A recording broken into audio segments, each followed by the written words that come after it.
What's good, y'all? This is your boy Blak G 92. Now, for this evening, my first, I might do a segment, but I might just go ahead and just knock this one out. The first half, that is, since these commercials be dragging the fuck out of these videos sometimes. And I'd rather just, try something like that, see how y'all like it. If you prefer to me sit through the whole thing, then let me know in the comment section.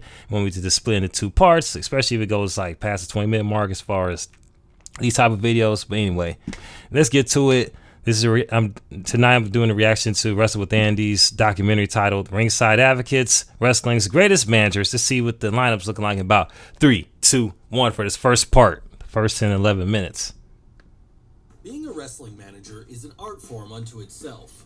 Whether it's bringing a babyface to a whole other level, helping a heel to get the upper hand, or just acting as a mouthpiece for a performer in need of one, they've been an invaluable tool in any booker's playbook over the decades. And while there have been many good managers, great ones are hard to come by. I bet. That's why today we're going to focus on the cream of the crop, the managers who, for a variety of different reasons, left their marks in a way that few others were able to replicate. So join us today then as we look at some of the best to ever do it in Ringside Advocates, Wrestling's Greatest Dude in the middle looks like Dracula, low-key. Let's start by journeying backwards in time somewhat. Let's do it. Back to the territory days, because that's when our first subject was reaching his peak. We're talking about classy Freddie Blassie.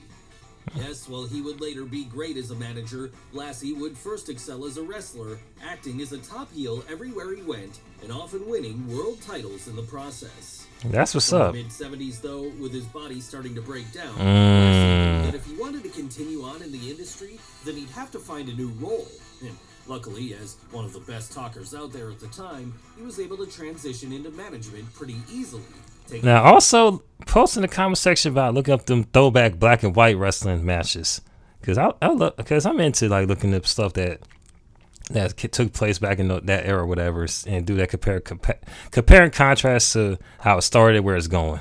I like doing stuff like that. So let me know if you can dig up any sort of like black and white footages of different wrestling matches from people from his era per se. Let me know in the comment section. Such as George the Animal Steel and Nikita Koloff, as he became the most hated man in the industry all over again. Okay. But to be fair to Freddie, this was exactly the reaction he wanted. Loving to rile up fans both at home and in the live audience by calling them pencil-necked geeks, he didn't deserve to be in his presence. And all this meant that anytime he would come through the curtain with his trademark cane at a WWF show in the 70s and 80s, he'd draw nuclear heat as he expanded his client list to include the likes of Blackjack Mulligan, Peter Maivia, Jesse Ventura, and the Iron Sheik, just to name a few, with him even being there to help the latter performer beat Bob Backlund for the WWE World title on December 26, 1983. That's what's up. Ultimately, though, come the late 80s, he would gradually be phased out of this role as his health problems continued to mount up. Damn. So respected was he by this point that despite only making very occasional cameo appearances in the years after this, he'd remain on the company payroll up until his death in 2003. Rest in peace. He wasn't the only heel manager who made a name for himself in 1980's WWF, as, during that same period, arguably the greatest manager of all time would rise, with his name being familiar to all wrestling fans as Bobby Heenan. Bobby Heenan. I think I've heard his name. In the history of the industry, perhaps no one has ever bettered the brain in terms of speaking skills, with his wit and verbiage still remaining legendary to this day. And his career, as it happened, would start back in the mid-60s when he briefly worked as a wrestler for the World Wrestling Association. Come 1969, however, he would have moved over to the American Wrestling Association, where he started acting as a manager to Nick Bockwinkel, with the two from there going on to create a duo that has since become legendary. But Heenan wasn't content with just having the AWA World Champion on his books, as, around this time, he would also form the Heenan family, an ever-growing and ever-changing stable of heels who he helped to find success by hook or by crook. And while original members of this stable included Ray Stevens and Blackjack Lanza, by the time he joined WWF in the mid-80s, it would have grown to the point where Big John Studd, Rick Rude, Harley Race, and Mr. Perfect, just to name a few, would join his ranks as well. Hell, in 1987, he'd even start managing a newly heel Andre the Giant. Oh yeah, Andre the Giant. Corner during his iconic showdown with Hulk Hogan at WrestleMania 3. But it wasn't just his ability to pick the best clients that made Bobby special as, when needed, he could still step in the ring too, taking bumps and allowing himself to be made a fool of during his numerous weasel suit matches. Takes quite a bit of good sportsmanship to do that. Winkle to once describe how important a figure he was by saying, "If I get hurt, Bobby can do my job. If he gets hurt, I can't do what he does." Even mainstream figures like David Letterman became a fan over the years, with the general belief amongst his peers being that, if he hadn't been tarred by the brush of being seen as just a wrestler, the Brain could have had a great career in Hollywood as a comedian or talk show host himself.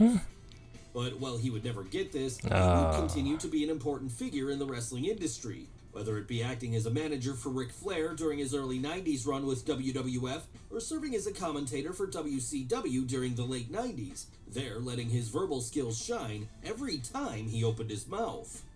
And in the end, the greatest tragedy of all was that those verbal skills, which had helped to make him so special, would be taken away from him in his later years as, after developing throat cancer, he'd be left unable to speak, something which haunted him right up until his death in 2017. Man, that's sad. Still, even if he did have a sad ending to his life, Bobby Heenan's work would inspire many after him to follow in his footsteps, with one of the chief amongst these being Paul Heyman. Okay. Well, I guess not all hope is lost, but man, that's sad when someone loses their voice. I might check out this movie. I heard some people give good feedback to it, and plus it got John Boyega in it. Feel like somebody's watching me. Oh, they got gold guns? Okay. Now I'm interested. They got gold guns. Gold 360 revolvers. Not 360, but 357 revolvers. I got a little, and plus, not to mention, I dig the whole retro blaxploitation vibe that got going on. We'll never guess it, especially in this era, because people want to sanitize everything from the 70s and such. So hopefully they've done a good job. Paul Heyman. Of course, if you're a modern wrestling fan, then you know who Heyman is. Oh yeah, of course. Before he was the advocate for the tribal chief, he had a lengthy run in World Championship Wrestling, working as Paul E. Dangerously. There, oh, okay, that's his original name. Brain and forming his own stable, the Dangerous Alliance.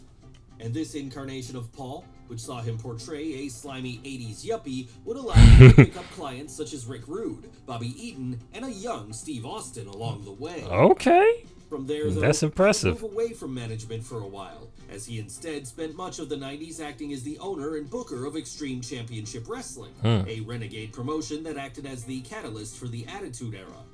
Once that company went bust in 2001, though, it would be on to new horizons for Heyman, as he would move over to WWE, initially acting as a commentator and writer behind the scenes before, in 2002, he would have arguably his finest run to date when he became the manager of Brock Lesnar. Wow. And like Heenan and Bockwinkel before them, Heyman and Lesnar would go on to form a duo so perfect that it's still hard to think of them not being together today. Hell, during those early days, the power of their union would even see the Beast become the, at the time, why go blank champion. Like that? Ultimately, though, the two would end up separating for a time later that year when Paul shocked the wrestling world by turning heel on his client. Damn. From there, spending a period managing the likes of The Big Show and Kurt Angle instead, as they attempted to take down Lesnar themselves. Interesting turn of events. His management days would be gone for the foreseeable future, as he'd spend a few years acting as the on-screen general manager of both SmackDown and the revived ECW brand. Oh, they brought that back? All before he was fired from the company in 2006. I wonder why. Luckily, however, this wouldn't be the end, as in 2014, when Brock Lesnar made his triumphant return to WWE following his run in UFC, Heyman would be right there by his side, acting as his advocate once more, and routinely giving some of the best promos of the era, all while helping the Beast do the impossible by ending The Undertaker's undefeated streak at WrestleMania 30. Okay. But that wasn't all he was doing during this period, as he'd also collect a roster of Paul Heyman guys around him, with him at various points managing the likes of Cesaro, Ryback, Curtis Axel, and most famously, CM Punk during the latter's record-breaking 434-game run as WWE Champion. Still, for all the success he had elsewhere, his bread and butter remained with Lesnar. That was until 2020, at which point he began managing Roman Reigns, with this union ultimately causing friction between him and Brock and leading to Heyman turning on the Beast once more, setting up the, as of the time of this video's recording, upcoming WrestleMania 38 bout between Lesnar and Reigns. But while Paul's work may still see him at the top of the card to this day, there are certain attributes that others have which he'll never be able to match, as he'll never be as elegant and beautiful as Miss Elizabeth. I like how they led into it. First lady, Miss Elizabeth was able to carry herself with class and dignity every time she came to the ring. And that's what's up. Her perhaps the most notable valet in the industry's history. And most of this history would see her manage her then husband, Macho Man Randy Savage. Macho Man Randy Savage. Throughout the 80s, and often bearing the brunt of his abuse as he became WWE champion and feuded with Hulk Hogan. Okay. In fact, during the Mega Power storyline, one of the greatest in WWE history, it would be Elizabeth who acted as the catalyst for the whole thing exploding, with Savage's jealousy over what he believed to be Hogan's lust for her, leading to the two of them blowing up at WrestleMania 5. Bet that was a lit match. Randy and Elizabeth would go through an on-screen split for a time, with her largely disappearing from TV at that point up until WrestleMania 7, where she would make her triumphant comeback so as to save her man from sensational Sherry in one of the most legitimately feel-good moments in wrestling. Oh, how sweet. Reunited from there, they'd have an on-screen wedding at 1991 SummerSlam as, now acting as a true babyface, Savage would protect her at all costs rather than berate her.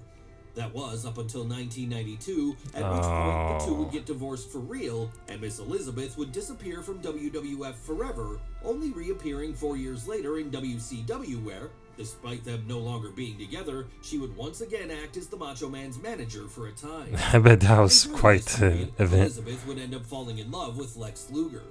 Sadly, though, this was a relationship that would see both get heavily into drugs, something which led to her untimely death from an overdose in 2003.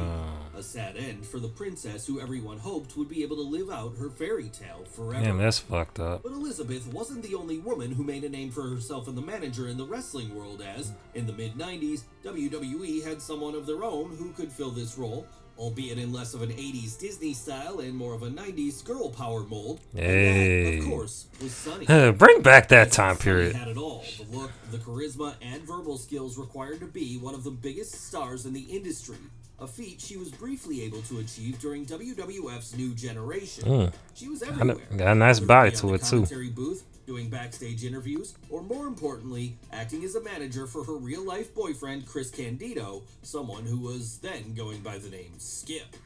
And when Zip, played by Tom Pritchard, was later added to the mix, Sunny would quickly be able to guide her two men towards tag team title gold when they defeated the Godwins at WrestleMania 12, all while she was further expanding her portfolio by briefly acting as the manager for Farouk as well.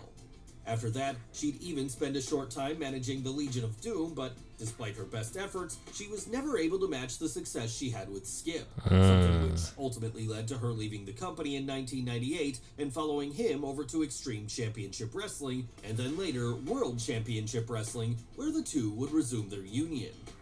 Sadly, though, this was where drugs would really begin to take hold of both their lives, and after Candido died in 2003, Sunny would continue to spiral further and further out of control, with her repeated legal issues in the years since often overshadowing the great work she did during the 90s.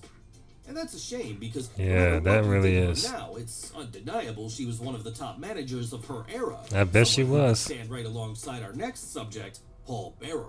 Oh, that's what his name was. Paul Bearer, the man who helped to make The Undertaker the legend he is today, should be a familiar face to any wrestling fan. But before he was an on-screen mortician, he was actually one in real life too. Oh, shit. Prior to getting into wrestling, this would be William Moody's day job. In fact, that was the reason why, after spending a period in the territory system working as Percy Pringle, Vince McMahon would see him as the perfect man to portray the role of Bearer going forward. And this would be the best thing anything ever did for him as it happened, because for the rest of his career... Oh, shit. I'm at the 12-minute mark. Damn, I'm just got so caught up in this. I just forgot I was supposed to have a cutoff point around 10, 11 minutes. But this is quite interesting, insightful, whatever. And, and plus, Paul Bearer switch over to, on stage persona is, almost like art imitating life. I had no idea he was an actual mortician. But yeah, we're going to do a cutoff point right here, like I promised. So we're going to go ahead and finish up the last 23 minutes of it on the next, probably sometime tomorrow. And not to mention, like, I'm gonna do another reaction as well, like another Wrestle with Andy documentary as well. I got another one still cooking on the way, and plus maybe another video. Who knows? I might do a live stream because I've also wanted to address some things I've witnessed on not only Twitter, not Twitter, but mainly on Facebook. I saw this little post from someone that I'm like friends with on there, which did not make sense at all. I ain't gonna get too into it because it's more on some social, political type shit. But I'm gonna address it on. Matter of fact, I might if I look it up, I might address it. Nah, I ain't gonna address it right now. I might address it on a live stream when I get home from work. Depends on how I get home. Because you know what? I'm going to just say, if you got any more Wrestle with Andy documentaries or any other type of documentaries, whatever field that is, or music videos, songs, interviews, countdown videos, movie clips, trailers for like any sort of shows or movies that's come on the streaming platforms or being released to theaters, be sure to post them in the comment section below, and hit that like button, hit that notification button, hit that subscribe button as well, and be sure to follow me on my social media accounts. We post in the description box below, and if you're able to, hit that donation link to my Cash App to help support the boy with your channel, and also let your people know about this channel as well, because this is the road to 25,000 subscribers. So we still on it. It's still on up and running. This your boy Blak G92, about to sign off. Holla at your boy.